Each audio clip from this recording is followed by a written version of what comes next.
موسی علیه السلام. وقتی که خشکی آمد، پروردگار به موسی علیه السلام چه گفت؟ فاضرب بعصاک الحجر فانفجرت منه 12 عینا. اون سنگی که پیشت از گفت اون را به عصایت بزن. سنگ 4 شین بود، 4 مربع بود. وقتی که به عصای خود سنگ میزنه، در هر طرف سنگ 3 چشمه میبراید. فانفجرت منه 12 عینا. انفجار کرد، آب یک بار بیرون شد از سنگی که برده بود، در زمین نبود که در زمین باشد. معجزه است، معجزه پیامبران رو ببین. 12 عینا، 12 چشمه میبراید.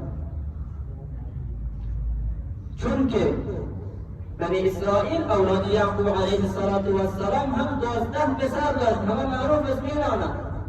برای هر 12 پسر یک چشمه میبراید. هر کدامشان یک قبیله داشتند. برای هر قبیله یک 12 پسر 12 قبیله. برای 12 قبیله 12 چشمه میبراید. دعا کرد به سوی پروردگارش، استغفار کرد. پروردگار از سنگی که برده بودم رایشان، از او سنگ 12 چشمه بیرون کرد. 12 چشمه به خاطر این که 12 قبیله در وقت آب گرفتن بینشان مشاجره و جنجال نشود. 12 چشمه بیرون کرد. بنام وقتی که خشکسالی میآید و همچون مشکلات انسان ها بر میخورند، باید به کجا رجوع کنند؟ به کجا بروند؟ دروازه های آسمان مثل که بند شود، از آسمان آب نمی آید، باران نبارد، برف نبارد، انسان ها کجا بروند؟ الله می فرماید باید که فقلت استغفروا، پروردگار خود را استغفار، فقط استغفار به سوی پروردگار رجوع کنند تا اینکه پروردگار دعایشان را قبول کنند و اینها مشکلاتشان نباشد. باید استغفار. قصه دیگری که رسول الله صلی الله علیه و سلم در زمانه خودش خطبه می‌خواند،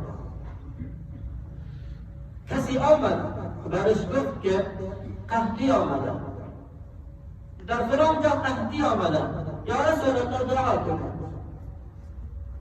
دعا کنید قحطی آمده. رسول الله صلی الله علیه و سلم دست خود را بلند می‌کرد، به دیگر جای رجوع نمی‌کرد، به سوی پروردگار خود رجوع می‌کرد، دعا می‌کند. حتی زمانی می‌شود اما دست که بلند میشه آب از آسمان ابر میآید، آب نشد میشه، باران شروع میشه، به حد باران میشه که 6 روز 7 روز یکسره باران است. همه مردم از آب و از باران سیر میشه. باز میگه یا رسول الله دعا کنید که مردم از باران و از آب به مشکل مواجه هستند. باز رسول الله صلی الله علیه و سلم دست خود را به سوی خدای خود بلند میکنه و دعا میکنه. خب پس باران کم میشه. بنابراین از زمانهای قدیم، از دوران پیامبران قبلی تا این حال وقتی که مسلمانان با مشکلات مواجه شدند، با خشکسالی ها مواجه شدند، دعا کردند، تضرع کردند،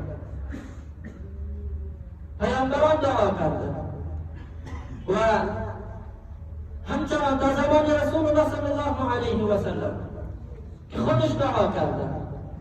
و حالا هم وقتی که مسلمانان با همچون مشکلات بر میخورند، با مشکلات خشکسالی روبرو میشوند، باید طبق سنت پیامبران قبلی، طبق قانون و رسول پیامبران قبلی، امتان قبلی، مسلمانان گذشته، باید اینها دست بلند کنند، باید به پروردگار خود رجوع کنند. اگر به پروردگار خود رجوع کردن، از کرده های خود پشیمان شدن، از کرده های خود پشیمان شدن، باز پروردگار رحیم و میرواز، مهربان است. پروردگار دعایش قبول میکنه.